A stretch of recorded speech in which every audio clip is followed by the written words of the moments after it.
Hello everyone. देखिएगा अपन ने last lecture में जो है वो जीरो ऑर्डर और फर्स्ट ऑर्डर के लिए बात की थी। आज अपन आगे उसके बाद करेंगे, कुछ एक क्वेश्चन करवाऊंगा पहले मैं, उसके बाद pseudo first order and parallel first order and then monitoring of the reaction के ऊपर बात करेंगे। ठीक है, चलो मैं स्टार्ट करता हूं क्वेश्चन से। प्रीवियस ईयर के भी करवाएंगे आज। ठीक है, क्वेश्चन से स्टार्ट कर रहा हूं। अगर आपको ऐसा दे रखा हो, 10 क्वेश्चन लास्ट लेक्चर में भी हुए थे, उससे पहले वाले लेक्चर में 10 हुए थे, उससे पहले वाले में 14 हुए थे, इसका मतलब अभी तक अपन ने 34 क्वेश्चन कर चुके हैं। एक फर्स्ट ऑर्डर के लिए एक रिलेशन लिखा मैंने, फर्स्ट ऑर्डर रिएक्शन T99% जो होता है वो n टाइम्स होता है T90% का, है ना। तो आपको बोला what is the value of n क्या होगी, ये पूछा जा रहा है। आराम से समझिएगा, आराम से देखिए। T99% की बात करते हैं, इसका मतलब 99% कंप्लीट हो गया, तो पीछे कितना बच गया 1। चलो 1 बच गया है। 2.303 अपॉन K1 लॉग इनिशियल 100 लिया जाए तो फाइनल 1 होगा, तो ये कितना आ जाएगा, लॉग 100 की वैल्यू कितनी होती है भैया, 2 होती है, ये लो।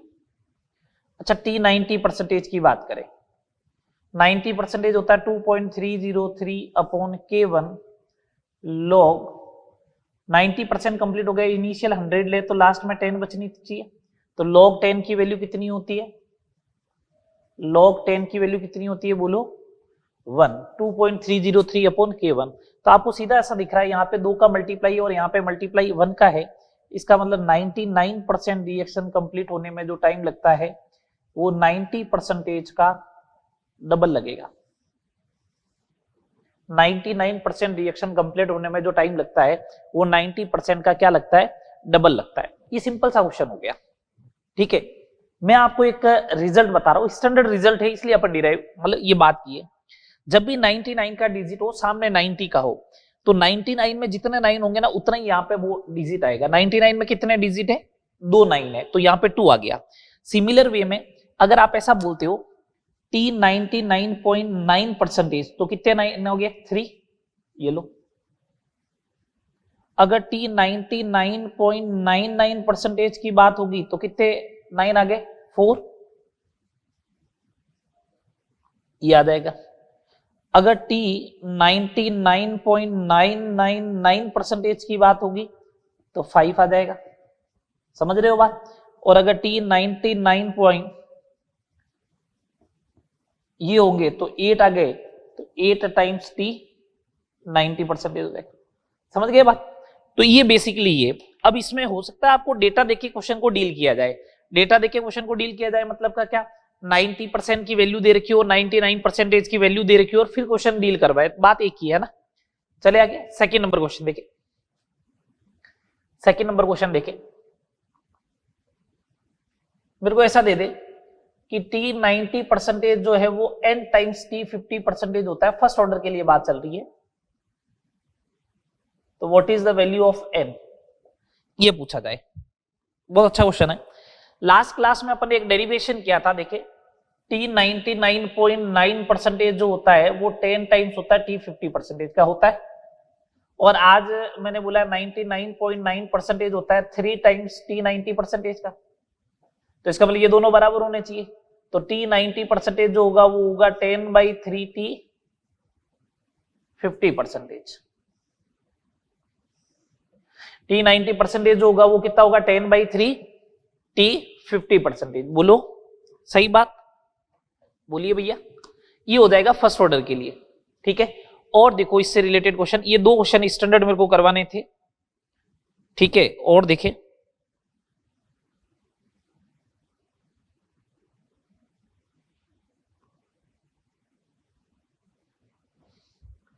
फर्स्ट ऑर्डर की बात चल रही है, क्वेश्चन नंबर 3। एक फर्स्ट ऑर्डर रिएक्शन है, उसमें कंसंट्रेशन जो है रिएक्टेंट की 200 से 100 होने में जो टाइम लगता है वो अगर मान लो 50 मिनट का लगता है, तो 12.5 होने में टाइम कितना लगेगा, यहां से यहां कितना टाइम लगेगा, आपसे ये पूछा जा रहा है, बताइए।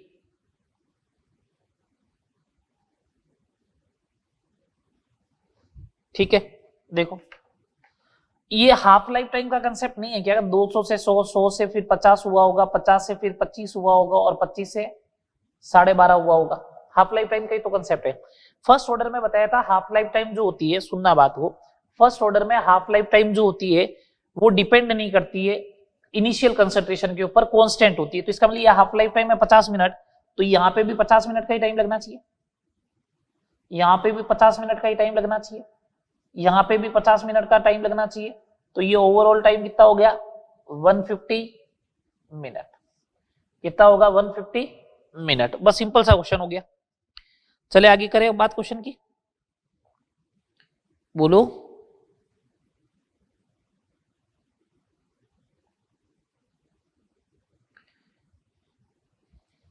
देखो ये क्वेश्चन दे रखा है, next question number 4। Question number 4 दे रखा है कि एक फर्स्ट ऑर्डर रिएक्शन में प्रारंभिक सांद्रता, एक फर्स्ट ऑर्डर रिएक्शन दे रखी है, उसमें प्रारंभिक सांद्रता A0 16 m है, 16 m है, और क्या दे रखा है, एवं अर्धायु काल दे रखा है T हाफ,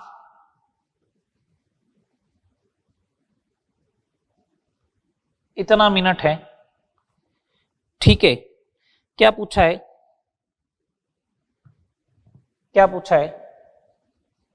अभिक्रिया की प्रारंभिक दर ज्ञात करो।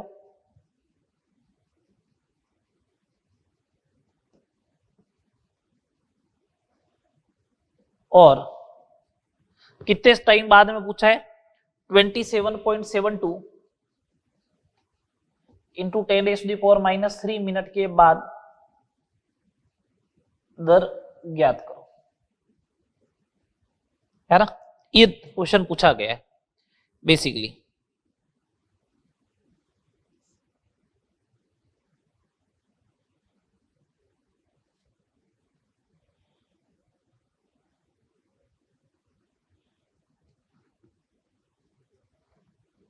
कैसे करेंगे बोलो? चले, एक सिंपल सी बात है, टी हाफ दे रखा है, अभिक्रिया की प्रारंभिक दर, फर्स्ट ऑर्डर रिएक्शन है तो R इज इक्वल टू होगा K1 इंटू ए। प्रारंभिक दर चाहिए तो प्रारंभिक दर के लिए यहाँ पे A0 आना चाहिए, आपको K1 तो चाहिएगा ना। हाफ लाइफ टाइम दे रखा है तो हाफ लाइफ टाइम का फॉर्मूला होता है 0.693 अपॉन K1, ये होता है। तो K1 is equal to 0.693 upon 13.86 into 10⁻³ तो ये 10⁻³ ऊपर जाएगा तो प्लस का हो जाएगा, ये हो जाएगा 693 अपॉन 3.86, ये हो जाएगा, है ना? ये आ जाएगा 50 मिनट इनवर्स आ गया। तो R इज इक्वल टू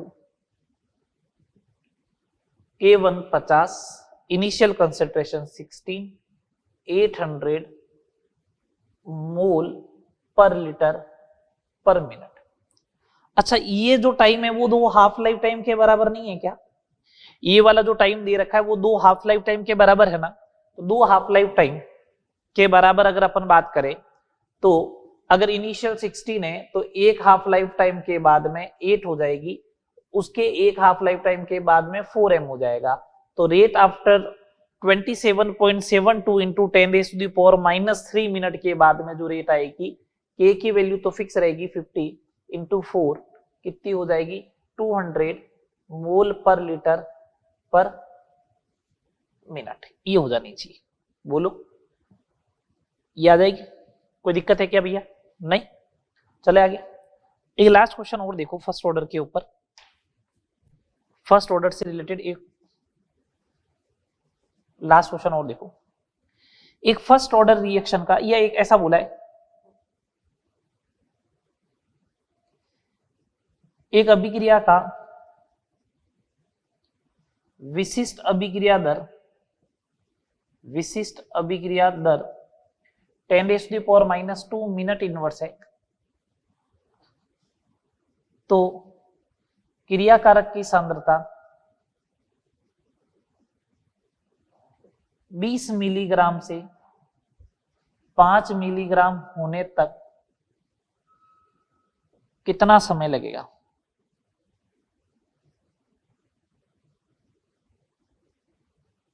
होने तक कितना समय लगेगा। ठीक है, सिंपल सा क्वेश्चन है। एक अभिक्रिया का विशिष्ट अभिक्रिया दर, विशिष्ट अभिक्रिया दर जो होता है ना, specific rate of the reaction, English में बोलते हैं specific rate of the reaction, ये बोलते हैं के को। क्यों बोलते हैं के को, उसकी बात सुनना कि R बराबर के होता है कब, when concentration of all reactant, सभी क्रियाकारक की सांद्रता कितनी हो, 1 हो। इसलिए इसे क्या बोलते हैं, विशिष्ट अभिक्रिया दर। दर नियतांक विशिष्ट अभिक्रिया दर भी कहते हैं, क्योंकि जब सभी क्रियाकारक की सांद्रता 1 होगी, जब सभी क्रियाकारक की सांद्रता 1 होगी, उस कंडीशन में, जब सभी क्रियाकारक की सांद्रता 1 होगी, उस कंडीशन में R इज इक्वल टू क्या होगा, K होगा। समझ में आ रही है बात। चलो, अब इसका मतलब ये K है, तो T हाफ कैलकुलेट कर लो। T half is equal to 0.693 upon K, 69.3 minute आ जाएगा। अब आपने कहा सर ये आपने टी हाफ क्यों कैलकुलेट किया, दो, मैंने कहा जब भी मेरे को ऐसा दिखेगा ना 20 का आधा 10, 10 का आधा 5, तो इसका मतलब हाफ लाइफ टाइम का कंसेप्ट चलेगा ही चलेगा। मेरे को ऑब्जर्वेशन देखते ही मालूम चल गया कि हाफ लाइफ टाइम का कंसेप्ट लगना, इसलिए मैंने हाफ लाइफ टाइम कैलकुलेट कर ली। 20 से 10 होने में टाइम कितना लगेगा, हाफ लाइफ टाइम, और 10 से 5 होने में कितना टाइम लगेगा, हाफ लाइफ टाइम, तो टोटल कितना टाइम लग गया, 2T हाफ। 2T हाफ का मतलब 138.6 मिनट। बात क्लियर भैया। ठीक है, ये अपनी ओवरऑल बात हो गई। कितने क्वेश्चन करवा दिए मैंने, 5। ठीक है, कुछ मॉड्यूल के करते प्रीवियस ईयर के, जिससे आपको आइडिया चल जाए, फिर अपन आगे बात करेंगे।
चलिए, ऑर्डर से रिलेटेड अपनी सारी बात हो गई है, तो अपन ऑर्डर कैलकुलेट करना अभी मैं नहीं बताऊंगा, बाकी जितने भी क्वेश्चन हैं वो अपन कर लेंगे। क्वेश्चन नंबर 6 एग्जाम में आ चुका है, उन्हीं की बात कर रहे हैं। 5 मैंने करवा दिए। एक प्रथम कोटि अभिक्रिया का अर्धयुकाल T हाफ दे रखा है, फर्स्ट ऑर्डर का। पूछा है विशिष्ट वेग स्थिरांक कितना होगा, मीन्स के पूछ रहा है, विशिष्ट वेग स्थिरांक मतलब के पूछ रहा है। ठीक है, सुनना बात को। अपन को मालूम है फर्स्ट ऑर्डर में के जो होता है वो होता है 0.693 अपॉन टी हाफ।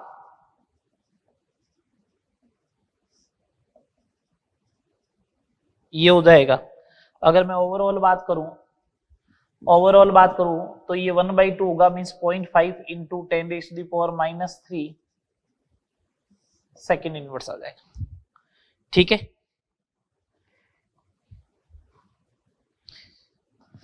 ये क्वेश्चन नंबर 7 है। फर्स्ट ऑर्डर रिएक्शन दे रखी है,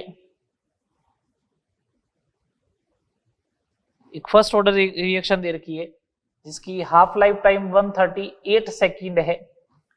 ठीक है, मेरे को बोला है कि सांद्रता जो है वो 1.28 मिलीग्राम पर लीटर से कितनी करनी है, 0.04 मिलीग्राम पर लीटर होने में कितना समय लगेगा, ये पूछा है। ठीक है, हो जाएगा। सुनना बात को, मेरे को आसानी से मालूम चला 128 का आधा होता है 64 का आधा 32 का आधा कितना 16 का आधा 8 का आधा 4, हाफ लाइफ टाइम का कंसेप्ट लगेगा। तो देखो 1.28 है, इससे 6.4, 3.2, 1.6, 0.08 एंड 0.04। एक half life time, 2, 3, 4, 5 half life time लगेगी, तो time T is equal to 5 times T half, 138, 40 का 0 4, 15 और 19 का 9 4, 5 और 4 990, गलती हो गई क्या, 690, ये टाइम आ जाएगा। ऐसे देखो सिंपल सिंपल से क्वेश्चन आते हैं एग्जाम में, तो ठीक है। और बात करें,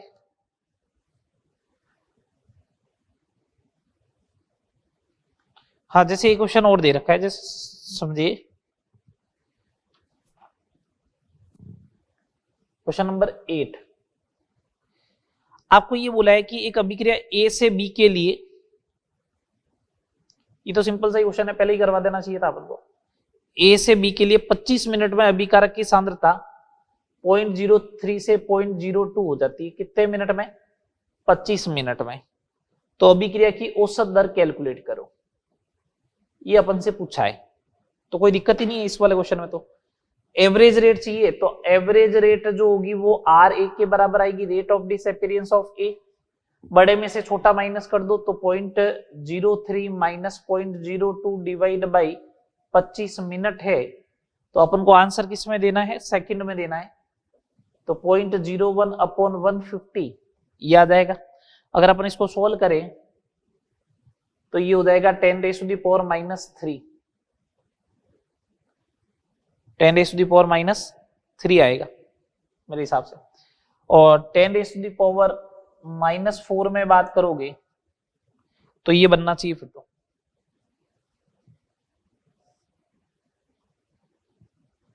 सॉल्व कर लो, ये बन जाएगा 1/15 का मतलब, ठीक है। क्वेश्चन नंबर 9, मैं एक ही क्वेश्चन करवा रहा हूं आपको, देखो आराम से। क्वेश्चन नंबर 9, एक अभिक्रिया X कन्वर्ट हो रहा है उत्पाद में, X कन्वर्ट हुआ प्रोडक्ट में, बोला ये फर्स्ट ऑर्डर रिएक्शन है, फर्स्ट ऑर्डर रिएक्शन है। 40 मिनट में X की सांद्रता 0.1 से 0.025 होने में 40 मिनट लगे, तो अपन को पूछ रहा है कि जब सांद्रता 0.01 है तो अभिक्रिया का वेग बताओ। तो इसका मतलब अगर आपको फर्स्ट ऑर्डर रिएक्शन है ना, अगर ये तो फर्स्ट ऑर्डर रिएक्शन है, तो अपन को तो चाहिएगा R is equal to K1 into A की वैल्यू दे दी, इसका मतलब K1 चाहिए, है ना। कहीं न कहीं ये डेटा देखो 0. इसको अगर 100 मानते हो तो इसको 25 मानते हो, तो मतलब 2 हाफ लाइफ टाइम का डेटा है, तो ये 2 हाफ लाइफ टाइम के बराबर है। तो इसका मतलब हाफ लाइफ टाइम किसके बराबर आएगा, 20 मिनट के। किसके बराबर आएगा, 20 मिनट के। अपन को आंसर मिनट में ही देना है, तो K1 कितना आएगा, 0.693 अपॉन 20, ये वैल्यू पुट कर दो, 0.693 अपॉन 20 और इसकी वैल्यू 0.01। बस इसको सोल्व कर लो। अगर इसको सोल्व करते हो तो 10 raised to the power ये बन जाएगा -5, 693 upon 20 into 10 raised to the power -5, ठीक है। ये 3 पॉइंट समथिंग कुछ बनेगा, तो 3.47 into 10 raised to the power -5 बन जाएगा। चले आगे क्वेश्चन देखिए।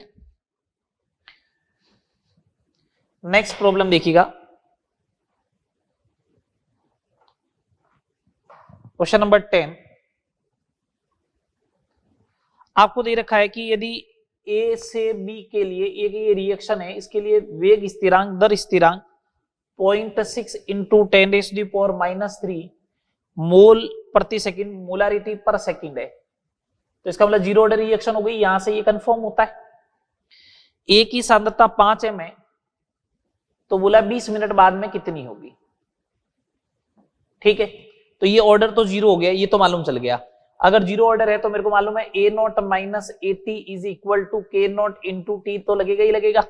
बोलो भैया, अगर ऐसा लगेगा तो ये 5 है माइनस AT, K0 कितना है 0.6 into 10 raised to the power -3। अगर ये सेकंड में है तो 20 मिनट का मतलब हो जाएगा ये लो, ठीक है। तो 5 माइनस 80 इज इक्वल टू, ये 2 जीरो से एक पावर कैंसिल आउट हो गया 12, 12 को 6 से 7.2, मतलब 0.72, तो 80 बराबर 5 माइनस 0.72 है ना, ये आएगा। अपन से पूछिए बी की सांद्रता कितनी होगी, इसका मतलब आप यहां लिख रहे हो 5 माइनस 0.72, तो इसका मतलब इधर 72 बनेगा, तो सांद्रता ऑफ बी जो आएगा वो कितना आएगा 0.72 एम आ जाएगा। ठीक है, नेक्स्ट क्वेश्चन की बात करें,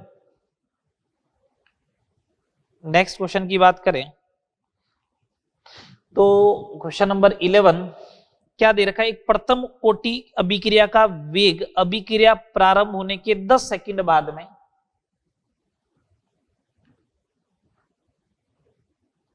ये वेग है, और 20 सेकंड बाद में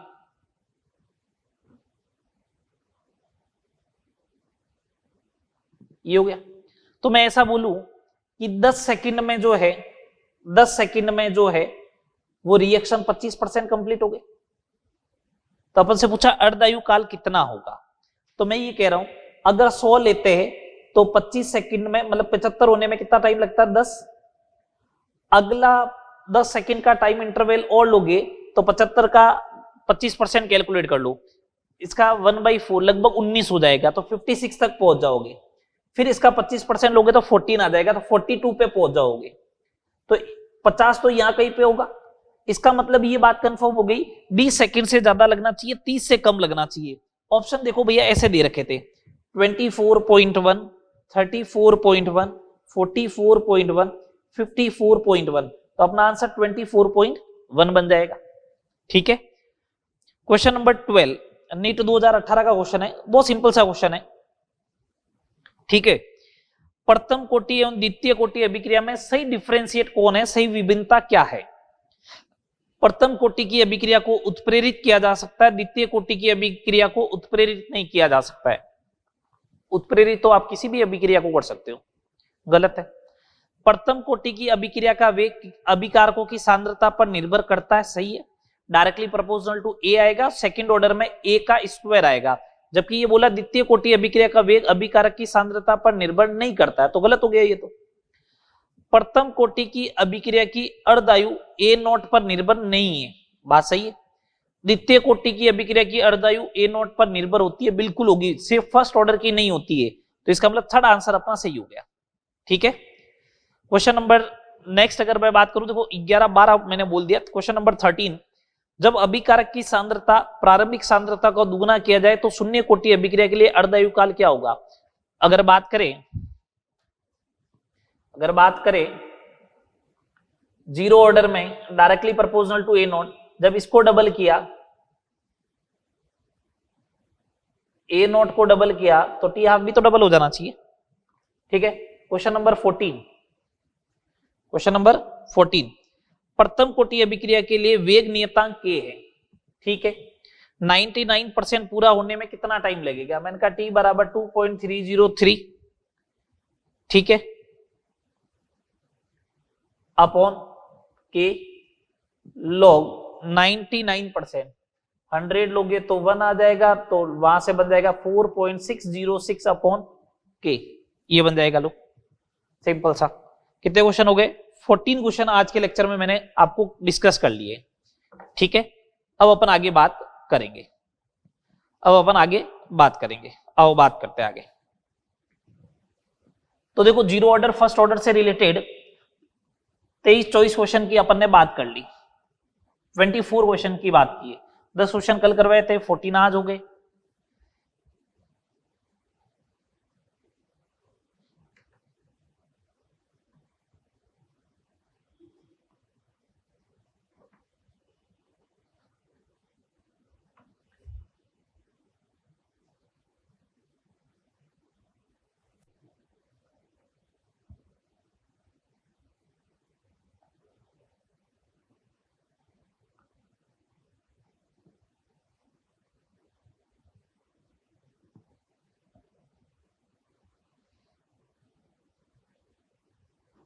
चले आगे, चलो नेक्स्ट बात करते हैं।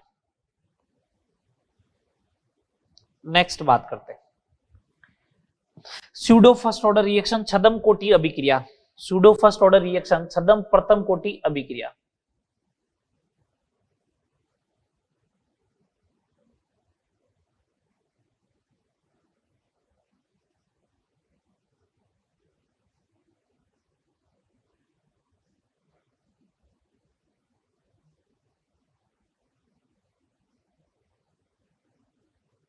छदम प्रथम कोटि अभिक्रिया, सूडो फर्स्ट ऑर्डर रिएक्शन। क्या होती है सूडो फर्स्ट ऑर्डर रिएक्शन, समझते हैं बात को।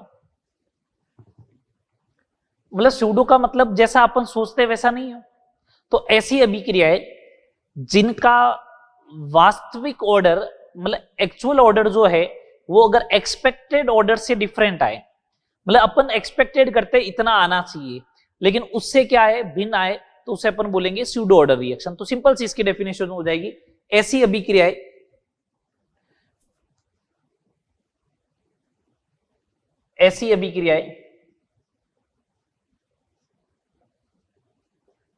जिनकी वास्तविक कोटि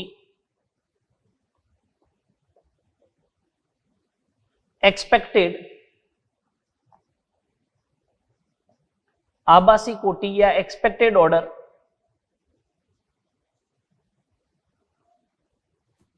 से भिन्न हो, उन्हें छदम प्रथम कोटि अभिक्रियाएं या उन्हें छदम कोटि अभिक्रिया कहते हैं, प्रथम भी नहीं छदम कोटि अभिक्रियाएं कहते हैं। उन्हें छदम कोटि अभिक्रिया कहते हैं। ऐसी अभिक्रियाएं जिनकी वास्तविक कोटि आभासी कोटि से whose actual order is different from expected order, तो उसे अपन क्या बोलेंगे छदम प्रथम कोटि अभिक्रिया बोलेंगे। एक बात ध्यान रखना, अभी मैं बता रहा हूं, यदि किसी क्रियाकारक को आधिक्य में ले लिया जाए, यदि किसी क्रियाकारक को आधिक्य में ले लिया जाए, यदि किसी क्रियाकारक को आधिक्य में लिया जाए तो अभिक्रिया की दर उस पर निर्भर नहीं करती। यदि किसी क्रियाकारक को आधिक्य में लिया जाए तो अभिक्रिया की दर उस पर निर्भर नहीं करेगी। ठीक है, यदि किसी भी आप रिएक्टेंट को एक्सेस में लोगे तो अभिक्रिया की दर जो है वो उस पर निर्भर नहीं करनी चाहिए। अब समझना इस बात को, ये छदम कोटि अभिक्रिया होती क्या है। जैसे A प्लस बी ये कन्वर्ट हो रहा है प्रोडक्ट में, तो मेरे हिसाब से तो मेरे को ऐसा लग रहा था रेट ए के ऊपर भी डिपेंड करेगी बी के ऊपर भी डिपेंड करेगी, लेकिन मैंने बी को ले लिया एक्सेस में। एक्सपेक्टेड ऑर्डर तो ये था, अगर ये एलिमेंट्री रिएक्शन माने तो इसका एक्सपेक्टेड ऑर्डर तो ये था R इज इक्वल टू के ए इंटू बी। बट आपको मालूम है कि बी को आपने एक्सेस में ले लिया, बी को अगर एक्सेस में लिया तो एक्चुअल ऑर्डर जो आएगा इसका R वो आएगा के डैश इंटू ए, के डैश इंटू ए। यहां पे जो के है वो द्वितीय कोटि दर नियतांक कहलाता है, क्योंकि इसका ऑर्डर सेकंड है, द्वितीय कोटि दर नियतांक कहलाता है ना। और के डैश जो है इसको अपन बोलते हैं छदम प्रथम कोटि स्यूडो फर्स्ट ऑर्डर दर नियतांक रेट कांस्टेंट, छदम प्रथम कोटि दर नियतांक बोलेंगे। अगर इन दोनों को कंपेयर करें तो छदम प्रथम कोटि का जो दर नियतांक के डैश होगा वो के सेकंड ऑर्डर इनटू जो एक्सेस वाला होगा उसकी कंसंट्रेशन के मल्टीप्लाई आना चाहिए। के डैश जो आएगा वो क्या आएगा, के इंटू क्या आना चाहिए, बी के बराबर आएगा। के डैश इज इक्वल टू के इंटू बी के बराबर आएगा। बोलो सही बात है, के डैश इज इक्वल टू के इंटू बी के बराबर आएगा। ठीक है, छदम प्रथम कोटि दर नियतांक जो आएगा के डैश वो के इंटू बी के बराबर आएगा। चले आगे। इसी टाइप से अगर जैसे मैं एक और एग्जांपल लूं, हाइड्रोलाइसिस ऑफ एस्टर की बात करूं, CH3COO C2H5 एस्टर का हाइड्रोलाइसिस अगर H2O एक्सेस में हो तो उस कंडीशन में बनेगा CH3COOH प्लस C2H5OH। ये भी छदम प्रथम कोटि अभिक्रिया है, इसमें रेट जो आएगी वो K into concentration of ester आएगी।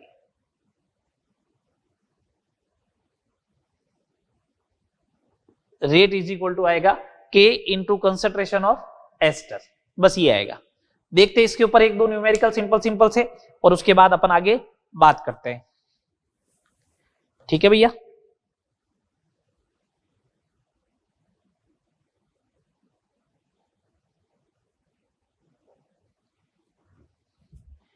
एक क्वेश्चन बोला गया कि एक एलिमेंट्री रिएक्शन है, एक एलिमेंट्री अभिक्रिया, एक एलिमेंट्री मतलब एक ही स्टेप में होने वाली, ए प्लस बी कन्वर्ट हुआ प्रोडक्ट, इसमें दर नियतांक जो है वो अपन को दे रखा है 1.8 इंटू 10⁻⁻⁻⁴ सेकेंड इनवर्स। तो ये सूडो फर्स्ट ऑर्डर हो गई, देख लो। जब B की सांद्रता 0.1 m है, जब B की सांद्रता 0.1 m है, तो द्वितीय कोटि का दर नियतांक ज्ञात करो। ये एनसीईआरटी का क्वेश्चन है, क्या होगा ज्ञात करो। सिंपल सा क्वेश्चन है, अपन को मालूम है कि सेकंड ऑर्डर का रेट कांस्टेंट इनटू एक्सेस वाला कौन होगा, जिसकी सांद्रता दे रखी होगी वही एक्सेस में। ठीक है, ये जो होगा वो फर्स्ट ऑर्डर के रेट कांस्टेंट के बराबर आएगा।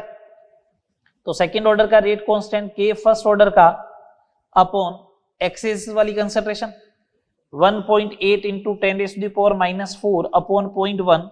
तो सेकंड ऑर्डर का रेट कांस्टेंट आएगा 1.8 into 10⁻⁻³ mole inverse litre second inverse. Unit भी चेंज हो जाएगी, बोलो यूनिट भी क्या हो जाएगी, चेंज हो जाएगी। समझ में आ रही है बात। अब अपन नेक्स्ट बात करेंगे पैरेलल फर्स्ट ऑर्डर रिएक्शन। चलो बात करते हैं पैरेलल फर्स्ट ऑर्डर रिएक्शन, समानांतर प्रथम कोटि अभिक्रिया। इसके ऊपर आज तक अभी क्वेश्चन तो आए नहीं है, ठीक है, लेकिन ध्यान रखना है।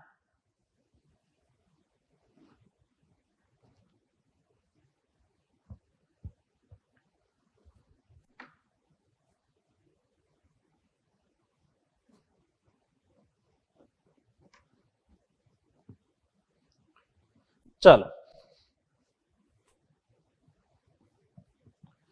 पैरेलल फर्स्ट ऑर्डर रिएक्शन,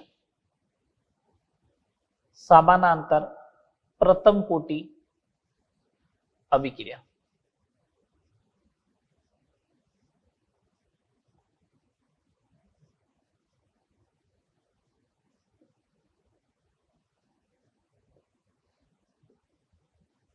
समानांतर प्रथम कोटि अभिक्रिया, ठीक है। चलो समझना बात को, इसका क्या मतलब होता है पैरेलल फर्स्ट ऑर्डर, कि एक रिएक्शन जो है उसमें दो प्रोडक्ट बनने की पॉसिबिलिटी हो। एक रिएक्शन है जिसमें दो प्रोडक्ट बनने की पॉसिबिलिटी हो। अगर जैसे सपोज करो, मैं अगर किसी एल्काइल हैलाइड के ऊपर अगर न्यूक्लियोफाइल का अटैक करवाता हूं, तो अगर SN1 का मोड भी हो सकता है और SN2 का मोड भी हो सकता है। ये SN1 SN2 के जो दो मोड रहेंगे ये एक दूसरे के पैरेलल चलेंगे। तो उस रिएक्टेंट एक है, उस कंडीशन में प्रोडक्ट दो बनने की पॉसिबिलिटी जब होती है तो उसको अपन बोलते हैं पैरेलल रिएक्शन बोलते हैं। अपन को पढ़ना किसके बारे में है, पैरेलल फर्स्ट ऑर्डर रिएक्शन के बारे में ही पढ़ना है, ठीक है। चलो सुने बात को बिल्कुल सिंपल तरीके से। एक रिएक्शन ली मैंने ए, ये पैरेलली एक तो बी में कन्वर्ट हो सकता है और एक सी में कन्वर्ट हो सकता है। इसका रेट कांस्टेंट K1 है, इसका रेट कांस्टेंट K2 है। बस सीधी सी बात इतनी सी है, ठीक है। ये रहेगा। मैंने क्या किया, इसमें से एक रिएक्शन को ब्रेक किया। ये फर्स्ट रिएक्शन ब्रेक कर रहा हूं कि A कन्वर्ट होता है B में कौन से रेट कांस्टेंट से, K1। तो मैं ऐसा बोलूं A के विलुप्त होने की दर कितनी होगी भैया, इस रिएक्शन के लिए बोलो, इस वाले में विलुप्त होने की दर RA मींस -dA/dt वो हमेशा होती है rate constant into concentration of reactant, और फर्स्ट ऑर्डर है तो पावर 1 आएगी। तो B के बनने की दर क्या होगी, बी के बनने की दर क्या होगी, DB by D T is equal to K one into A, आ गया। ठीक है, अब आप एक सेकेंड रिएक्शन लो, सेकेंड रिएक्शन लो। सेकेंड रिएक्शन क्या दे रखी है, देखो सेकेंड रिएक्शन दे रखी है, ए कन्वर्ट होगा सी में K2 के अकॉर्डिंग, तो वापस यही ए के विलुप्त होने की दर क्या होगी, ए के विलुप्त होने की दर minus D A by D T is equal to K2 into A. अच्छा, बी के बनने की दर क्या होगी यहां पे, सॉरी सी के बनने की दर डीसी बाई डी टी, वो क्या होगी K2 इंटू ए, ये हो गया। ठीक है, ये दो अलग अलग रिएक्शन में मैंने इसको स्प्लिट कर दिया। आगे सुनना बात को आराम से, आगे आराम से सुने। अब अगर मैंने इसको दो रिएक्शन में स्प्लिट कर दिया तो ए तो 2 मोल, अगर ए यहां पे टूटता है 3 मोल इधर टूटता है, तो ए ओवरऑल विलुप्त कितना हुआ, 2 + 3 5 ही तो होगा। पहली रिएक्शन में ए के 2 मोल टूटते हैं, दूसरी रिएक्शन में ए के 3 मोल टूटते हैं, तो ओवरऑल ए तो 5 टूटा ना, तो ए के कुल विलुप्त होने की दर, ए के कुल विलुप्त होने की जो दर आएगी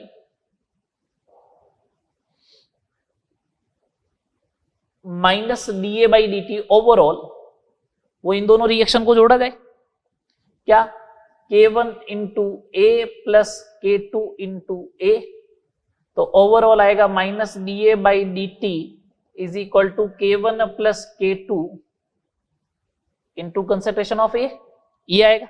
अगर ऐसा आता है तो सुने, अपन को तो ऐसा लिखना चाहिए था minus D A by D T is equal to K overall, इस रिएक्शन का ओवरऑल रेट कांस्टेंट अगर के है तो कंपेयर करें, तो के ओवरऑल जो होगा वो होगा K1 प्लस K2, इसके बराबर आएगा भैया, K overall is equal to K1 plus K2, इसके बराबर आएगा।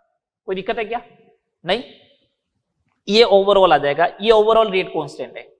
अच्छा, अगला पॉइंट देखें, आप एक काम करें, डीबी अपॉन डीसी करें, डीबी अपॉन डीसी करोगे मतलब इन दोनों को आपस में डिवाइड करें तो K1 अपॉन K2 बचेगा। ठीक है, ये हो जाएगा concentration of B upon concentration of C is equal to K1 by K2। एक काम करो, दोनों साइड एक ऐड कर दो, तो ये हो जाएगा concentration of B plus concentration of C, ये प्रोडक्ट हो गया total K1 plus K2 upon K2। तो अगर मैं ऐसा बोलूं कि concentration of C upon concentration of B plus concentration of C is equal to K2 upon K1 plus K2, ये हो जाएगा।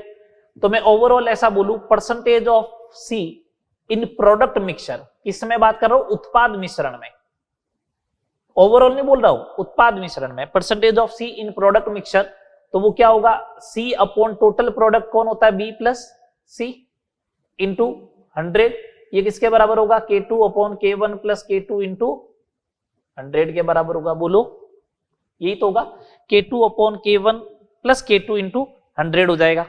ठीक है, सॉरी, ठीक है। इसी टाइप से percentage of be in product mixture जो होगा वो किसके बराबर आएगा, K1 इसका rate constant upon K1 plus K2 into 100। मैं तो आपको ओवरऑल बात एक ही कहता हूं, मैं आपको ओवरऑल बात एक ही कहता हूं, जिसका रेट कांस्टेंट ज्यादा होगा प्रोडक्ट वही ज्यादा बनेगा, जिसका रेट कांस्टेंट ज्यादा होगा पैरेलल रिएक्शन में प्रोडक्ट उतना ही ज्यादा उस वाली रिएक्शन का बनेगा। अगर बी K1 ज्यादा है तो बी ज्यादा बनेगा, K2 ज्यादा है तो सी ज्यादा बनेगा। सिंपल से एक दो क्वेश्चन की बात डील करते हैं अपन।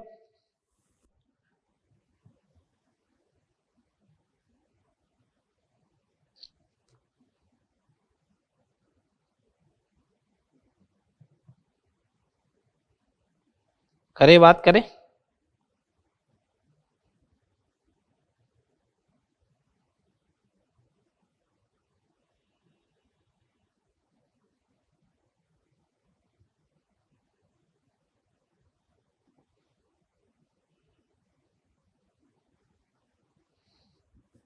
चलो दो क्वेश्चन की बात करता हूं।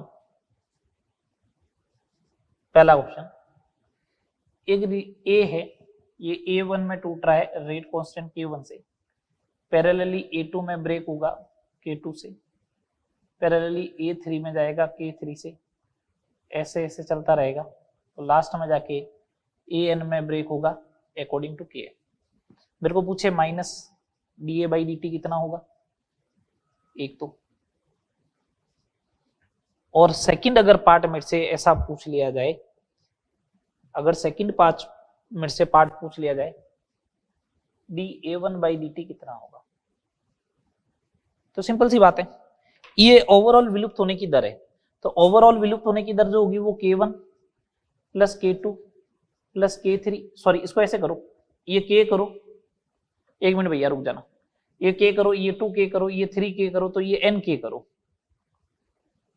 ये 2K हो जाएगा, ये 3K हो जाएगा, इस साइड से NK into concentration of A हो जाएगा, ठीक है। ये K प्लस 2K यहां से ले लो, K common into A common, 1 plus 2 plus 3 dash dash dash n time तक का सम है, n टाइम तक का सम मालूम है ना, n into n plus 1 divide by 2 into K into A, ये ओवरऑल A के डिसअपीयरेंस होने की रेट आ जाएगी।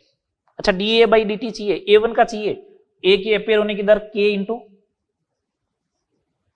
इंटू A हो जाएगा सीधा। इसका जो सबसे अच्छा क्वेश्चन जो एग्जाम ओरिएंटेड क्वेश्चन है वो ये,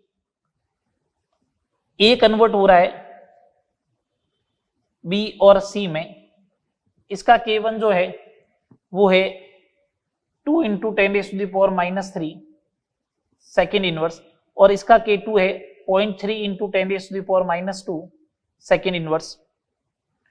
उत्पाद मिश्रण में C का प्रतिशत ज्ञात करो, उत्पाद मिश्रण में C का प्रतिशत ज्ञात करो। तो अपन सिंपल सा क्या करेंगे, अपन सिंपल सा एक काम करेंगे, इसको हटाओ भैया और इसको करो 10⁻⁻3, ये दोनों कॉमन हो गए। तो मैं तो बोल रहा हूं, अभी मैंने समझाया था ना, जिसका K ज्यादा होगा उतना ही वो प्रोडक्ट मिक्सचर में ज्यादा बनना चाहिए, जिसका K ज्यादा होगा वो उतना ही प्रोडक्ट मिक्सचर में क्या बनना चाहिए, ज्यादा। तो मैं तो सिंपल सा ये बोल रहा हूं, कि प्रोडक्ट मिक्सचर में जो है वो C ज्यादा बनेगा, और कितने गुना बनेगा, 2 का 3 है इधर, तो 1.5 गुना ज्यादा बनेगा, मतलब 60% होना चाहिए।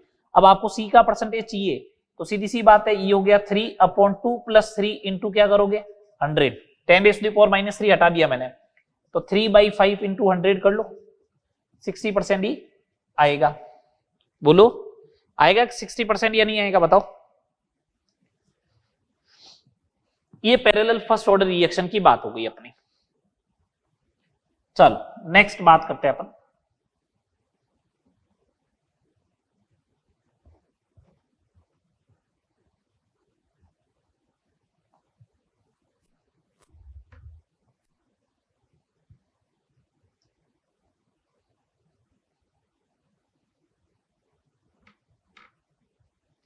अब अपन बात करेंगे अभिक्रिया को दाब के पदों में, अभिक्रिया की दर दाब के पदों में, क्योंकि दाब वाला एक भी क्वेश्चन नहीं किया अभी तक अपन ने, है ना।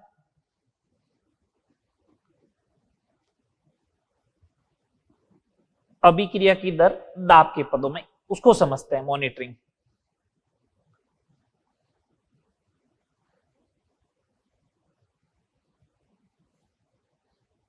अब अपन बात करते हैं अभिक्रिया की दर दाब के पदों में। अभिक्रिया की दर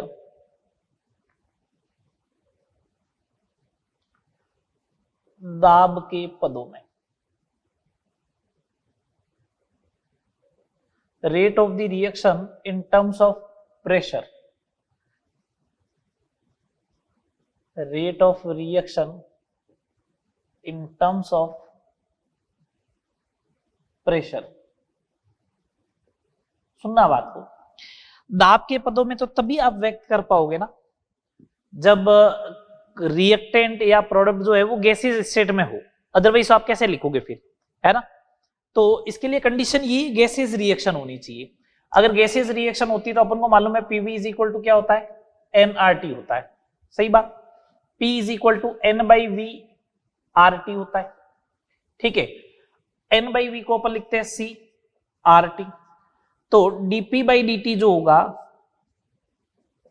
वो होगा dC/dt इंटू RT। तो अगर change in concentration DC by D T जो होगा वो 1/RT dP by D T होगा, एक तो। अच्छा डीसी इसको अपन ऐसे भी लिख सकते हैं, D by D T N by V, है ना।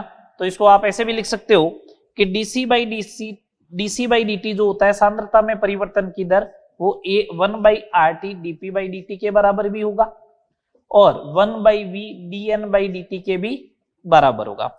अगर रिलेशन पूछे तो ये रिलेशन रहने वाला है, ठीक है। अब देखो इसका यूज वगैरह कैसे करना है, कैसे क्वेश्चन बन सकते हैं वगैरह, 2-3 क्वेश्चन लेके अपन बात करते हैं। पहला क्वेश्चन, अगर मेरे को ऐसा बोले एक अभिक्रिया की दर 300 केल्विन ताप पर 0.2 मोलारिटी सेकंड इनवर्स है, तो दर को एटीएम पर सेकंड में ज्ञात कीजिए। दर को किस में कैलकुलेट करना है, एटीएम पर सेकंड में ज्ञात कीजिए। इसका मतलब आपको DP by D T calculate करना है। अल्टीमेटली आपको कैलकुलेट क्या करना है, डीपी बाई डी टी। तो अपन को मालूम है कि RT DC by D T के बराबर होता है, बोलो। ये देखो यहां से रिलेशन, तो rate of the reaction in terms of pressure RT, R कितना है 1/12, ये 300 और कंसंट्रेशन किसमें दे रखी है 0.2, कितना हो जाएगा 25 इंटू 0.2, 5 एटीएम पर सेकेंड। ये लो, अभिक्रिया की दर एटीएम पर सेकेंड में जो आएगी वो 5 एटीएम पर सेकेंड आ जाएगी। चले आगे, चलो नेक्स्ट प्रॉब्लम की बात करें। एक नॉर्मल रिएक्शन दे रखी है, ए गैस कन्वर्ट हुआ B gas plus half of the C gas में। यदि प्रारंभ में दाब 100 mm Hg है और 5 मिनट पश्चात कुल दाब 120 mm ऑफ Hg हो जाए, तो अभिक्रिया की औसत दर ज्ञात करो। यहां पे ये कहीं पे नहीं लिखा हुआ है कि ये 0 ऑर्डर है, फर्स्ट ऑर्डर है, कोई जरूरत भी नहीं पड़ेगी अपन को, औसत दर ज्ञात करनी, ठीक है। अपन को मालूम है t बराबर 0 पे ये 100 है, तो ये 0 होगा, ये 0 होगा। इसको मैं 100 माइनस x या 100 माइनस p लिखूंगा, तो इधर p आएगा, इधर p/2 आएगा। तो टोटल प्रेशर कितना हो गया, बोलो भैया। टोटल प्रेशर हो गया 100 माइनस p प्लस p/2, तो ये हो जाएगा 100 plus p/2 is equal to 120। तो p इज इक्वल टू आ जाएगा 40 mm ऑफ Hg, ये आ जाएगा 40 mm ऑफ Hg, ठीक है। तो इसका मतलब यहां पे अगर मैं बात करूं रेट, तो वो होगा dP by dt। dP by dt की बात करें तो कितना हो गया, 100 से पीछे लास्ट में 40 डिकम्पोज हो गया, तो इसका मतलब change in pressure 40 divide by time 5, 8 mm पर मिनट, 8 mm पर मिनट, ये अपना आंसर आ जाएगा। 8 mm पर मिनट, ये अपना आंसर आ जाएगा, बोलो सही बात। चलो ठीक है, आगे बात करते हैं। ये सिंपल से क्वेश्चन है। अब कुछ लोग कह रहे हैं इसके अकॉर्डिंग कर लो, हाँ तो इसकी और इसकी रेट तो बराबर आएगी, तो इसका भी 40 डिवाइड बाई इसकी रेट का डबल आएगी एवरेज रेट, तो इसका आएगा 20 का डबल कर देना 40 आंसर आ जाएगा। एक फर्स्ट ऑर्डर के लिए रिएक्शन लेके बात करते हैं। एक फर्स्ट ऑर्डर रिएक्शन है, ए गैस जो है वो कन्वर्ट हो रहा है 2B gas plus C gas में।